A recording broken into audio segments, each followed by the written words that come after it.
பேர் சொல்லலைங்கிற மன வருத்தம் வேண்டாம். அதை விட மேலாக என்னை வாழ வைத்து வழிநடத்தி செல்லும் என் இளைய சமுதாய சொந்தங்களை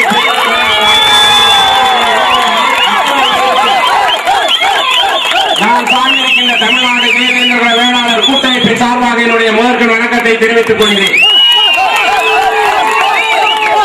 இன்றைய தினம் பெரம்பலூர் மாவட்டத்திலே கொடியேற்றுகின்ற வாய்ப்பினை பெற்றிருக்கிறேன். பெரம்பலூர் மாவட்டம் எனக்கு புரியது. என்னுடைய தொப்புள் கொடி உறவை சந்திப்பதற்கு நான் மாலை 3 மணிக்கு வருகிறேன் என்று சொன்னால் என்னுடைய வண்டி பழுதானதின் காரணமாக பல மணி நேரம் உங்களை காக்க வைக்கும் அதை காரணம் சொன்ன அருமை சகோதரர் பாலாஜி தேவேந்திரன் அவர்களை நீங்கள் தவறாக பேசிய பேசி என்னுடைய காலையை கேட்டது. அவர் தவறு செய்யவில்லை. என்னுடைய வண்டி பழுதாகிவிட்டது. அதனால் நான் வருவதற்கு காலதாமதம். என்னால் நீங்கள் பல மணி நேரம் பொறுமை காத்தமைக்காகவும் உங்கள் பொற்பாதம் தொட்டு மன்னிப்பு கோரிக்கொண்டு என்னுடைய தொப்புள் கொடி உறவுகளை சந்திப்பதிலே நான் மிகவும் பெருமை கொள்கிறேன். காரணம், எனக்கு முன்பாக அருமை என்ன ஒரு பேசினாங்க, பள்ளர் கோட்டை என்று சொன்னார்கள். நான் பள்ளர்னு சொல்ல விரும்பல. ஊருக்கு உண்ண உணவளித்த சமுதாயம் தேவேந்திர வேளாளர் என்ற பல ஆண்டுகளுக்கு முன்பாக ரோட்டிலே நடப்பது செருப்பு போட முடியாது, டீக்கடையிலே சமரசமாக உட்கார முடியாது. பல பேர் வந்திருக்கா. அதை மாற்றி தேவேந்திர வேளாளர் என்று எங்கெல்லாம் தேவேந்திரன் வாழ்கிறாரோ அத்தனை கிராமத்திலும் தேவேந்திரன் கோட்டை என்று சொல்லி இந்த தேவேந்திர வேளாளர் என்ற முகவரியை தக்க வைப்பதற்காக அந்த உலகத்தை கட்டுக்காத்த ராஜராஜ சோழனுடைய வம்சாவளியில் வந்த தேவேந்திர குலத்தில் பிறந்த இந்த சமுதாயம் எப்படி பலனாக மாறினார், எப்படி தாழ்த்தப்பட்டவனாக ஆனார். இந்திய திருநாட்டில் எந்த மாநிலத்திலும் உழவு தொழிலை குலத்தொழிலாக கொண்ட சமுதாயம் தாழ்த்தப்பட்டவனாக இல்லாத போது தமிழ்நாட்டிலே பிறந்த தேவேந்திரன் தான் எப்படி தாழ்ந்தவரானார் சிந்தித்து பார்க்க வேண்டும். இந்தியாவில் சுதந்திரம் பெற்ற இந்தியாவில் எங்கே இந்த உழவு தொழிலை குலத்தொழிலாக கொண்டவன் தாழ்ந்தவனாக இல்லாத போது தமிழ்நாட்டில் தேவேந்திரத்தில் பிறந்த இவன் மட்டும் எப்படி தாழ்ந்தவனானார், எந்த அரசியல் சூழ்ச்சியினால் இவன் தாழ்ந்தவனான என்பதை சிந்தித்து பார்க்க வேண்டும் என்பதை சொந்தங்களே. எவ்வளவு பெரிய சமுதாயம் நமக்கு தெய்வடுக்க இந்திரன் என்ற தெய்வத்தை வழிபடுகின்றவன். நாம 100 வருஷத்துக்கு முன்னால ராமநாதபுரத்தில் ஒருத்தர் பையனே இருக்கிறான், இருக்கிறவங்க சங்கம் வச்சிருக்கான், இந்திரகுல வேளாளர் சங்கம் என்று சொல்லி. நம்ம பிறக்கிறதுக்கு முன்னால, நம்ம அப்பா பிறக்கிறதுக்கு முன்னால, தாத்தா பிறக்கிறதுக்கு முன்னால இந்த சமுதாயம் இந்திரகுல வேளாளர் சமுதாயம் என்று வாழ்ந்திருக்கிறார்கள். ஆனால் சுதந்திரம் பெற்ற இந்தியாவில் ஊருக்கு உணவளிக்கின்ற சமுதாயம் பள்ளனாக மாறினான். எங்க பார்த்தாலும் ஒரு பள்ள பெயர். அதனால் தரம் தாழ்ந்தோம். ரோட்ல நடக்கிறதுக்கே கூச்சப்பட்டான். நம்மள பள்ளன்னு சொல்றான். பள்ளிக்கூடத்தில் படிச்சவங்களுக்கு தெரியும் அந்த வேதனை. பள்ளியில் படிக்கின்ற மாணவரும் சரி, என்னுடைய சகோதரியும் சரி, தாழ்த்தப்பட்டவர்கள் கையை தூக்குங்க பாதி உயிர் போயிடும். ஆகா, நம்ம தாழ்ந்த எஸ்சி ஸ்டூடெண்ட் ஷெட்யூல்டு காஸ்ட் மாணவர்கள் கையை தூக்குங்க, மாணவர்கள் கையில் தூக்கணும்னு அவங்களுடைய உணர்வுகள் அத்து போகின்ற அந்த அளவுக்கு இந்த ஜாதியில் பிறந்த சகோதரன் கூடி கூடி வாழ்கிறார் என்று சொன்னால் எங்கே நடந்தது இந்த சூழ்ச்சி? தமிழ்நாட்டில் மட்டும்தானே நாங்கள் தாழ்ந்தவன். எப்படிப்பட்ட சமுதாயம்?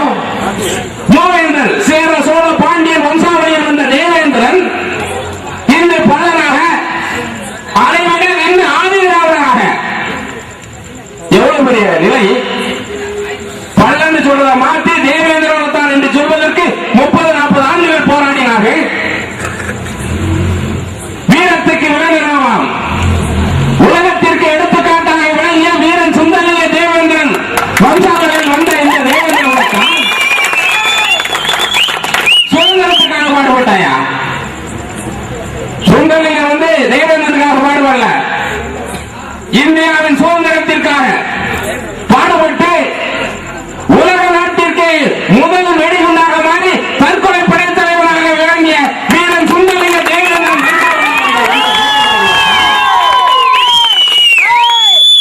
எவ்வளவு பெரிய தியாகம் பண்ணா. இன்னைக்கு தற்கொலை படை இருக்கும், எல்லா இயக்கங்களும் இருக்கலாம், ஆனால் அதை உருவாக்கியவன் உலக நாட்டிற்கு எடுத்துக்காட்டாக விளங்கிய வீரன் சுந்தரலிங்க தேவேந்திரன் என்பதை உலக நாடுகள் மறக்காது. தன்னையும் மறைத்தான், தன்னுடைய காதலையும் மறைத்தான். அதுதான் அவருடைய வரலாறு. வீரத்துக்கு அவன் என்று சொன்னால் தியானத்துக்கு இம்மானுவேல் சேகரன் ராணுவத்தில் வேலை பார்த்தவன். அந்த ஆள் சாதாரண ஆள் கிடையாது.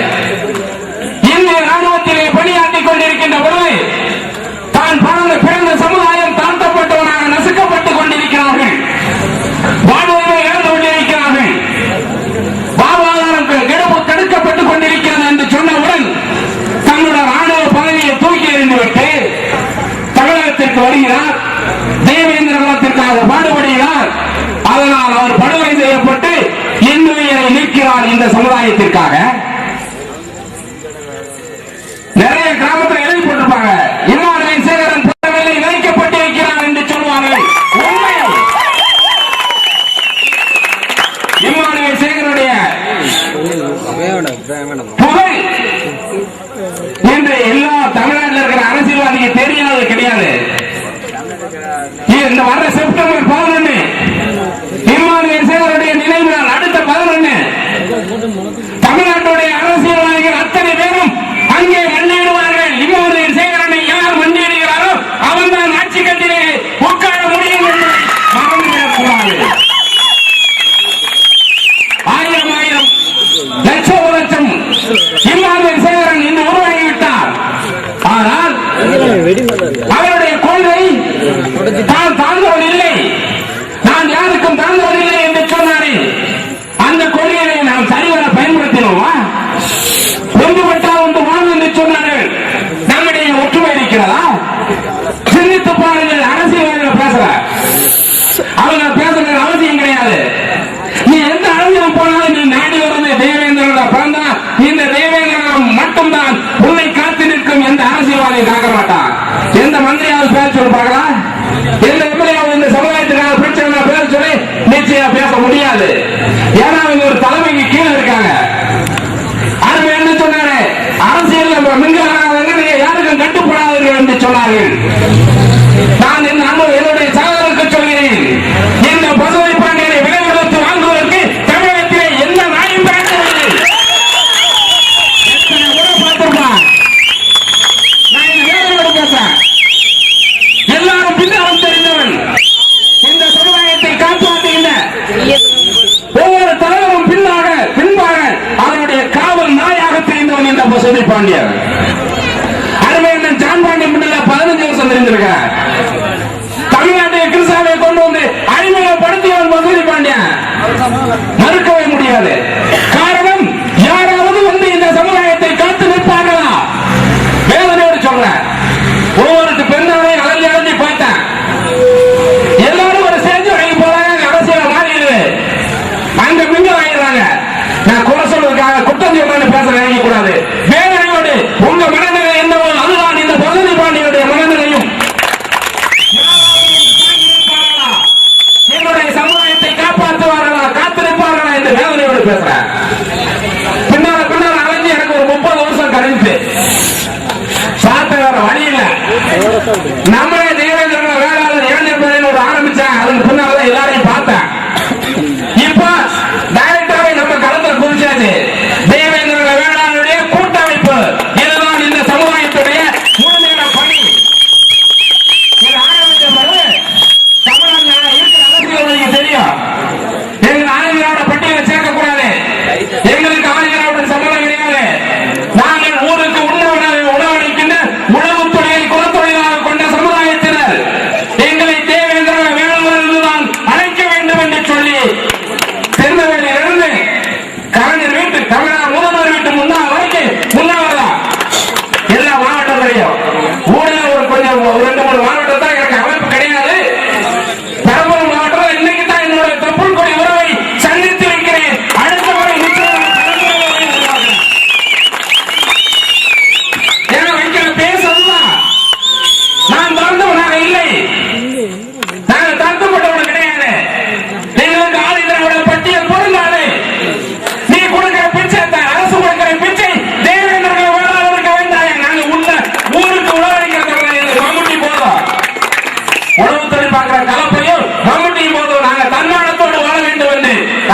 பண்ணிட்டு இருக்கிறோம்.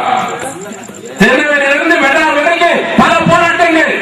திருச்சியில கூட போன வாரம் திங்கட்கிழமை உண்ணாவிரதம், செவ்வாய்க்கிழமை பல ஆயிரம் பேர் வந்தாங்க. இதுவரைக்கும் செவி சாய்க்கல. இவங்க ஏதோ பேசிக்கிட்டு இருக்காங்க. இவங்க ஒற்றுமை கிடையாது. ஏன்னா ஜான்பாண்டி ஒரு வழி, கிருஷ்ணசாமி ஒரு வழி, பசுபதி பாண்டி வழி, இன்னும் பல அமைப்புகள் இருக்கிறது. அதனால இவங்க ஒற்றுமை கிடையாதுன்னு நினைக்கிறான். ஆனால் அரசு நினைக்கின்ற அந்த தவறான கணக்கை பொய்ப்பிப்பதற்காக ஜான்பாண்டியிடம் பேசியிருக்கேன், கிருஷ்ணசாமியிடம் பேசியிருக்கேன், ஒன்னா சேரோடு சொல்லியிருக்காங்க. அதுக்கு நான் முயற்சி பண்ணிட்டு இருக்கிறேன்.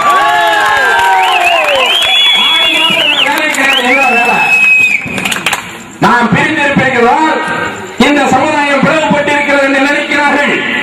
அதனால் இந்த சமுதாயத்துடைய வாழ்வுரிமை பறிக்கப்பட்டுக் கொண்டிருக்கிறது, வாழ்வாதாரம் இழக்கப்பட்டுக் கொண்டிருக்கிறது. அதனால் ஓரணியில் வாருங்கள். இதுல தலைவர் பதவி பிரச்சனை இருக்கு சொன்னால் கண்டிப்பா பதவி பண்ணி தலைவர் பதவி போட்டியிட வாங்க.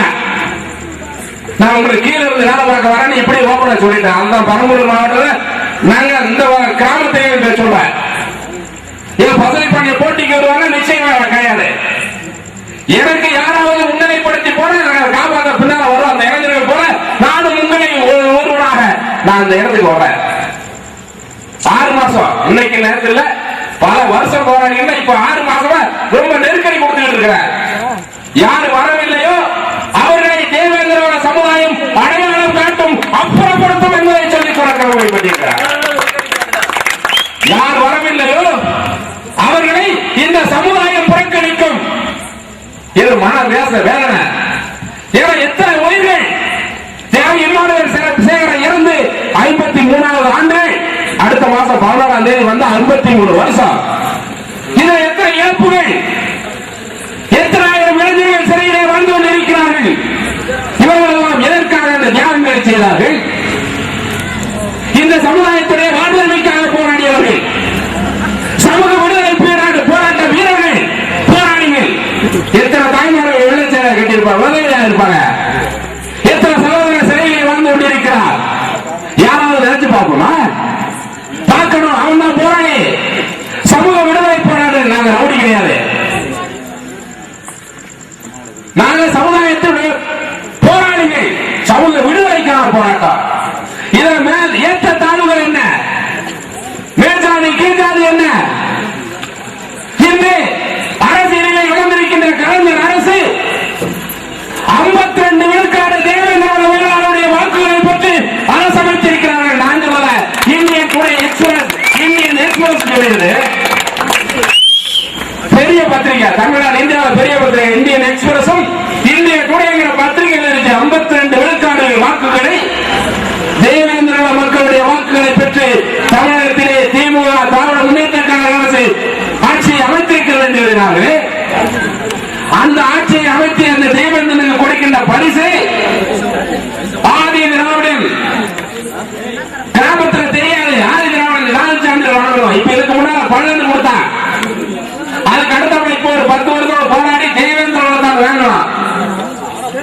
நம்ம அரசு கிட்ட வச்ச கோரிக்கை என்னன்னா, மூப்பன், பண்ணாடி, குடும்பன், காலாடி, நாட்டார், பாதிரியார் என்று சொல்லி நாங்கள் உட்பிரிவுகள் இருக்கிறது, பெயர் வாக்கங்கள், அதை ஒருங்கிணைத்து